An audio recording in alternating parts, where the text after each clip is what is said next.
Hi everyone, I'm Isaac from TheTravelBugBite, and recently I am just too busy to cook, even though I love to do it.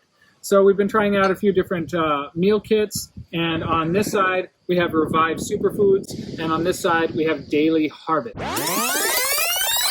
This is Olena, and I'm Isaac, and we are TheTravelBugBite. Olena was born in Kiev, Ukraine, and raised in Prague, Czech Republic, where we met and got married.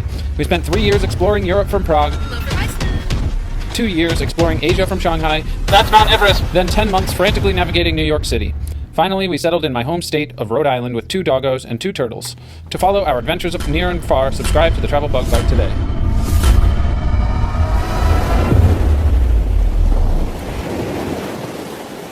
On this side we have Revived Superfoods, and on this side we have Daily Harvest. So price-wise, the Revived Superfoods are about $1 cheaper per cup than Daily Harvest. The upside of Daily Harvest, however, is that they have a lot more options, as you can see here, with the flatbread, the bowls, and the smoothies, and they have bites and ice creams and things like that. Whereas the cups of Revival... Sorry about that. Revival is one of our favorite beer companies, so I keep saying that. What do we do at Revival? We make beer. Is it great beer? It's fucking historic. Whereas Revived Superfoods they all come in this same kind of cup, which is kind of nice. And but there's only a few different kinds. There's the super meals, the oats, the smoothies, and the bowls, right? Acai bowls. Yes. And yeah, so there are a lot more options here, but these ones are cheaper. Both of them are vegan. They use really natural ingredients. Their mission statements are very, very similar, striving to create delicious and nutritious meals for people who are kind of, too busy to A, cook, and B, store all the vegetables properly so they don't go bad. And they both claim to freeze it right at its peak nutrition, all the foods. And other than that, they seem vaguely similar. As far as packaging, we're always looking at our packaging from a zero waste or close to zero waste perspective. I really like especially the bowls of the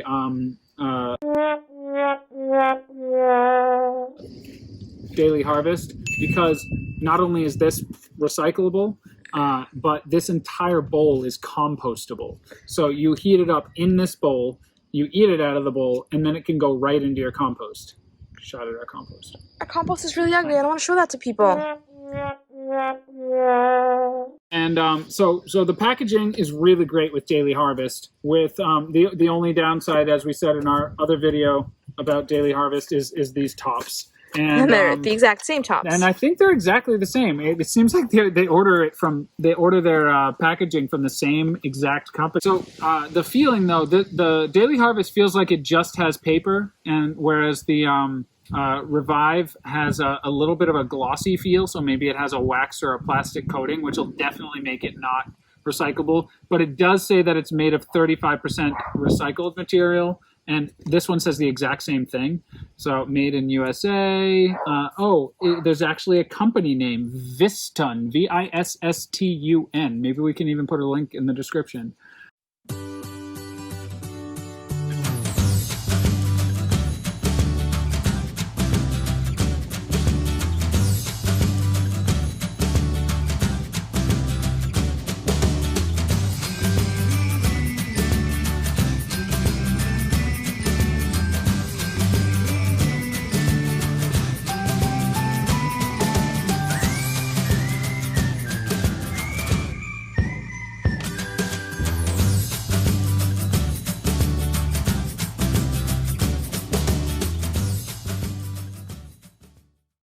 And that's about the only difference I can see. But let me see. I was just checking yeah. Oh, interesting. So they have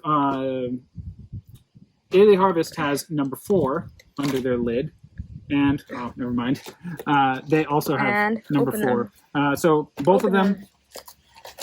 Recycling is usually every state has their own numbers that they can recycle. Rhode Island only does 1s and 2s last I checked.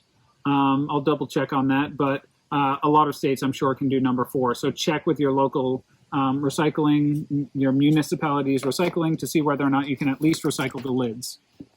Ever think about these logos on your plastics before? Here's why you should.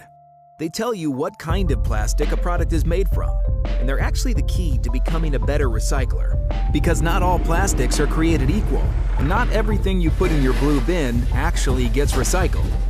In fact, plastics number 1 and 2 are recycled significantly more than the other types. Why is that? Because there's someone willing to buy these types of recycled plastic and turn them into something else. Types 1 and 2 are used in products like water bottles, peanut butter jars, shampoo bottles, gallon jugs, and a lot of other things that are parts of our everyday lives. These plastics are more easily sorted and melted into pellets that can be sold to manufacturers. The other plastics, while we still use them and sometimes throw them into the blue bin, are more difficult to recycle and turn back into raw material due to their chemical composition, coloring, or unusual shapes. For these reasons, there's not a large market to recycle these plastics today. So the next time you're at the store, remember that recycling starts there, before you make your purchase. Take a closer look at what you're buying. If it's type 1 or 2, it's more likely that later, as long as we keep filling up our blue bins to kickstart the process, it'll wind up back on store shelves in the form of something new. So the better you know your plastics, the better you can recycle. And that's a good thing. Looking at these two, they look pretty much the same. In fact, these flavors are very similar. Banana and chocolate and almond, like they have slightly varying ingredients, but the taste is great on both of them. This one, Daily Harvest, a tiny bit more expensive, but more variety. This one, Revival. Revive. I got beer on the mind. Oh, yeah. Our mission is to make beer that you will never forget.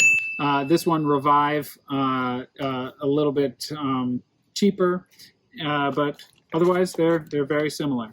Both companies are doing a great job with their business model of providing really nutritious meals to people who are busy, and we're excited to have them here while we're moving in 4 weeks. You know, we have a lot going on, and it's great to have something like this instead of going to Burger King or something. Aside from making our lives easier by providing meal kits that we can just eat basically out of the package, meal kits are arguably, according to a lot of research, less wasteful than grocery shopping, for which each ingredient comes from a different place on a truck in plastic. So if these are all coming from the same place and in this simple packaging, it's actually better. We also kind of struggle with eating everything we buy. When we buy a bunch of a certain kind of vegetable, sometimes it's just, we don't have time to cook it. These meals have a shelf life of 6 months, so it's a lot less likely that this is going to go bad before we eat it. It's not a story about the food we eat. It's a story about the food we don't eat, because there is a surprising amount of it. A report by the Natural Resources Defense Council says that as much as 40% of all the food produced in the United States never gets eaten. Americans throw away $165 billion worth of food every year. That's about 20 pounds per person every month. Americans throw away enough food every year to fill 730 football stadiums. Food waste is like the band Rascal Flatts. It can fill a surprising number of stadiums, even though many people consider it complete garbage. But between producers, sellers and consumers, Americans are throwing out a third or more of our food, and the amount we throw out has increased by around 50% since the 1970s. At this rate, in 40 years, when you order pizza from Domino's, they'll just deliver it straight to the nearest dumpster. As they should, but that's not the point here. Stay tuned for more videos from the Travel Bug Bite as we navigate our busy lives. I'm Chef Isaac. I am Chef Isaac, who is too busy to chef recently.